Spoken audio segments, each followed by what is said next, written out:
প্রিয় বন্ধুরা, আমার ইউটিউব চ্যানেল রোমানা কিচেন। আমার চ্যানেলটা যদি ভালো লাগে তাহলে সাবস্ক্রাইব করে দিবেন। আমি কলা দিয়ে নতুন একটা রেসিপি বানাবো আপনাদের জন্য।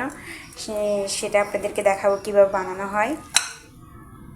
আমরা ফেলে দিই, চামড়া কালো হয়ে গেলে এখন আর পালানো লাগবে না। দেখেন, আমি যেগুলো কালো হয়ে গেছে চামড়া সেগুলো নিয়েছি বেছে বেছে। এগুলো আপনাদেরকে দেখাবো কি কি উপকরণ লাগে। এই কলাগুলো আমি খোসা ছাড়িয়ে নেব। কিছু ময়দা নিয়েছি, একটা ডিম নিয়েছি, একটা চিনি, লবণ অ্যাড করব, আপনাদেরকে দেখাবো।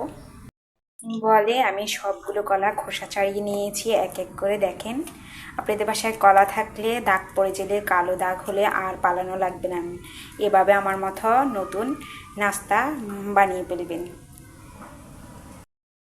পাঠিয়ে নিয়েছি, দেখেন। এখন ডিমটা ঢেলে দিতেছি, তারপরে ময়দা দিতেছি। দেখেন, কিছু পরিমাণ ময়দা দিতেছি, তারপরে চিনি দিতেছি।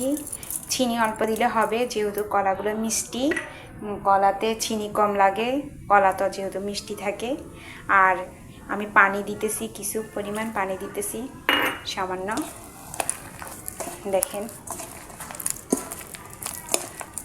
ডিম, ময়দা, চিনি, লবণ সব কিছু আমি একত্রে মিক্স করে ফেলবো, সব উপকরণ। এক চিমটি লবণ দিতেছি। আর আমার পানি দেওয়া লাগবে না।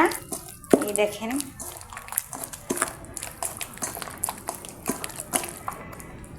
সবগুলো মিক্স হয়ে গেছে, আর ময়দাও দেওয়া লাগবে না।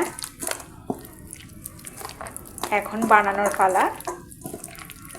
এভাবে কলা থাকলে বাসায় নষ্ট না করে, না ফেলে দিয়ে আপনারা বানিয়ে ফেলবেন আমার মতো চট করে।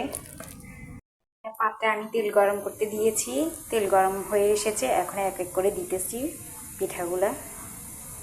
এই সাইজ করে দিবেন।